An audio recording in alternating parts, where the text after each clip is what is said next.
नमस्कार, मैं हूं अंकुर। आप देख रहे हैं सत्य हिंदी। एक नजर अब तक की सुर्खियों पर। राजद नेता और महागठबंधन के मुख्यमंत्री उम्मीदवार तेजस्वी यादव ने दावा किया है कि इस बार बिहार में जनता महागठबंधन को जिता रही है। तेजस्वी ने कहा कि हम लोग जीत रहे हैं, बिहार की जनता जिता रही है, हम 18 नवंबर को शपथ लेंगे। तेजस्वी के बयान ने चुनावी माहौल को और गर्मा दिया है। महागठबंधन के नेताओं का कहना है कि बिहार बदलाव के मूड में है। पटना से चुनावी मौसम में तेजस्वी यादव का बड़ा ऐलान सामने आया। राजद नेता और महागठबंधन के मुख्यमंत्री उम्मीदवार तेजस्वी यादव ने कहा कि अगर उनकी सरकार बनी तो किसानों और महिलाओं के लिए कई नई योजनाएं शुरू की जाएंगी। तेजस्वी ने कहा कि हम धान पर एमएसपी के ऊपर 300 रुपए और गेहूं पर 400 रुपए बोनस देंगे। किसानों को सिंचाई के लिए मुफ्त बिजली मिलेगी और माई बहन मान योजना के तहत 14 जनवरी मकर संक्रांति को महिलाओं के खाते में पूरे साल के लिए 30,000 रुपए जमा किए जाएंगे। तेजस्वी के इन वादों को महागठबंधन का अब तक का सबसे बड़ा चुनावी दांव माना जा रहा है। अनंत सिंह के जेल जाने के बाद केंद्रीय मंत्री ललन सिंह ने मोकामा में चुनाव प्रचार का जिम्मा संभाला। आज वो मोकामा के औंटा से बहापुर तक 13 किलोमीटर लंबा रोड शो करेंगे। सोमवार को भी ललन सिंह सम्राट चौधरी ने प्रचार किया। इस दौरान उन्होंने ऐसा बयान दिया जिस पर बवाल मच गया। ललन सिंह कहते हैं कि वोटिंग के दिन यहाँ कुछ नेता हैं जिनको चुनाव के दिन निकलने मत दीजिएगा, घर में पैक कर देना है। अगर ज्यादा हाथ पैर जोड़ेगा तो आप अपने साथ ले जाकर वोट गिराने देना है। इसके बाद आरजेडी का कहना है कि चुनाव आयोग नींद से जागकर इस महोदय के बाहुबली बोल वाली वीडियो की सत्यता चेक करेंगे और उचित कार्रवाई होगी। आरजेडी ने ट्वीट कर कहा कि केंद्रीय मंत्री ललन सिंह चुनाव आयोग की छाती पर बुलडोजर चढ़ाते हुए कह रहे हैं कि गरीबों को वोटिंग के दिन घर से निकलने नहीं देना है, घर में बंद कर देना है। अगर ज्यादा हाथ पैर जोड़ेगा तो अपने साथ ले जाकर वोट गिराने देना है। कहाँ है मरा हुआ आयोग। बिहार विधानसभा चुनाव के पहले चरण की चुनावी सरगर्मी अपने अंतिम दौर में पहुंच गई है। पीएम मोदी मंगलवार को बिहार में एनडीए की महिला कार्यकर्ताओं से संवाद करेंगे। ये कार्यक्रम बीजेपी के अभियान मेरा बूथ सबसे मजबूत के तहत आयोजित किया जाएगा। सोमवार को भी बिहार में चुनावी हमले और जवाबी हमले तेज रहे। प्रधानमंत्री मोदी ने सहरसा और कटिहार में रैलियां की और कांग्रेस पर तंज कसते हुए कहा कि पार्टी ने लालू प्रसाद यादव के दबाव में तेजस्वी यादव को मुख्यमंत्री उम्मीदवार घोषित किया, जैसे उनके सिर पर कट्टा तान दी गई हो। वहीं गृहमंत्री अमित शाह, कांग्रेस अध्यक्ष मल्लिकार्जुन खड़गे और प्रियंका गांधी वाड्रा ने भी रैलियों के जरिए माहौल गरमाया। बिहार चुनाव के पहले चरण के लिए 6 नवंबर को वोट डाले जाएंगे और मंगलवार को प्रचार का आखिरी दिन है। चुनाव आयोग की एक 3 सदस्यीय टीम पश्चिम बंगाल के 3 जिलों कूच बिहार, अलीपुरद्वार और जलपाईगुड़ी का दौरा करेगी। ये दौरा 5 से 8 नवंबर तक चलेगा। टीम के साथ पश्चिम बंगाल के मुख्य चुनाव अधिकारी मनोज अग्रवाल भी रहेंगे। ये टीम एसआईआर के काम की निगरानी करेगी और जमीनी स्तर पर चल रहे काम की समीक्षा करेगी। मंगलवार से बीएलओ यानी बूथ लेवल ऑफिसर घर घर जाकर मतदाता सूची अपडेट करने के लिए फॉर्म बांटेंगे। चुनाव आयोग ने मंगलवार से वोटर लिस्ट के एसआईआर के एन्यूमरेशन फेज यानी गिनती और सत्यापन चरण की शुरुआत कर दी है।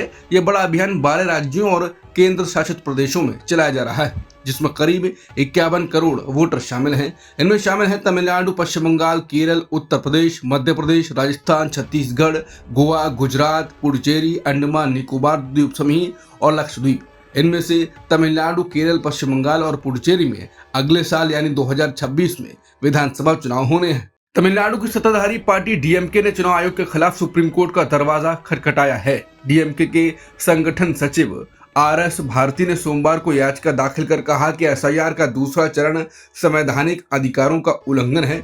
पार्टी का आरोप है ये प्रक्रिया नागरिकता साबित करने का बोझ डालने जैसी है और असल में ये एक छुपा हुआ एनआरसी बन रही है। डीएमके का कहना है अगर इस आदेश को रद्द नहीं किया गया तो ये लाखों वोटरों को बिना कारण मताधिकार से वंचित कर सकता है। इससे लोकतंत्र और निष्पक्ष चुनाव प्रक्रिया पर खतरा पैदा हो सकता है। पश्चिम बंगाल में मुख्यमंत्री ममता बनर्जी और टीएमसी के महासचिव अभिषेक बनर्जी आज कोलकाता में एसआईआर और चुनाव आयोग के खिलाफ सड़क पर विरोध प्रदर्शन करेंगे, पदयात्रा करेंगे। टीएमसी ने चेतावनी दी है कि अगर किसी वास्तविक मतदाता का नाम वोटर लिस्ट से हटाया गया तो पार्टी आगे जोरदार प्रदर्शन करेगी। सोमवार को बीजेपी नेताओं के एक प्रतिनिधि मंडल ने चुनाव आयोग से मुलाकात की।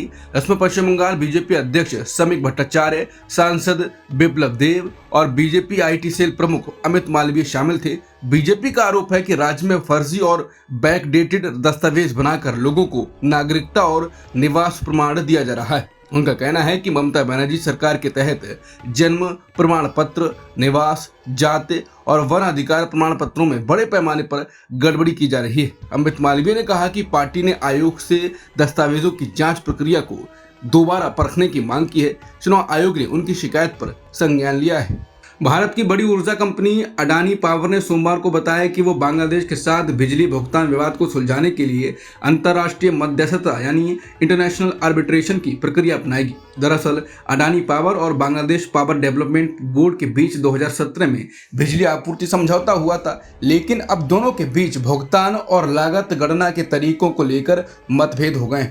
अडानी ग्रुप के प्रवक्ता ने कहा कि कुछ लागत तत्वों की गणना और बिलिंग को लेकर मतभेद हैं, इसलिए दोनों पक्षों ने विवाद निपटारे की प्रक्रिया शुरू करने पर सहमति दी है। कनाडा में पढ़ाई का सपना देखने वाले भारतीय छात्रों के लिए बुरी खबर है। Immigration, refugees and citizenship Canada ने इस साल अगस्त 2025 में 74% भारतीय स्टडी वीजा आवेदन ठुकरा दिए हैं। पिछले साल अगस्त 2023 में यह रिजेक्शन रेट सिर्फ 32% था, यानी इस बार 2 गुना से ज्यादा बढ़ोतरी हुई है। आंकड़ों के मुताबिक अगस्त 2025 में भारतीय छात्रों की तरफ से 4,515 आवेदन आए थे, जिनमें से सिर्फ 1,196 को मंजूरी मिली, जबकि पिछले साल अगस्त 2023 में 20,090 आवेदन आए थे और तब भारतीय छात्र कुल विदेशी छात्रों का 1/4 हिस्सा थे।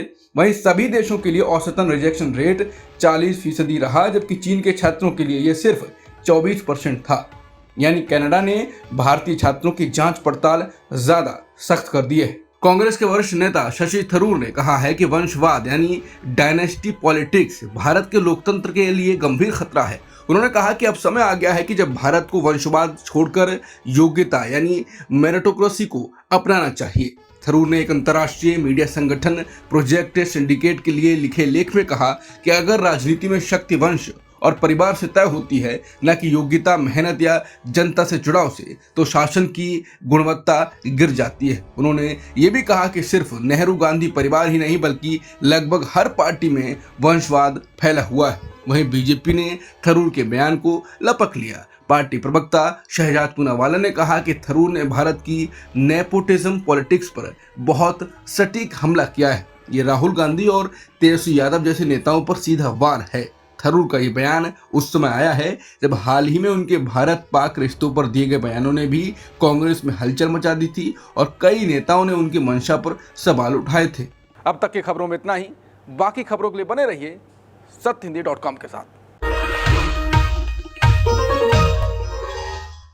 Copyright disclaimer under Section 107 of the Copyright Act 1976. Allowance is made for fair use for purposes such as criticism, comment, news reporting, scholarship, and research. Fair use is a use permitted by copyright statute that might otherwise be infringing.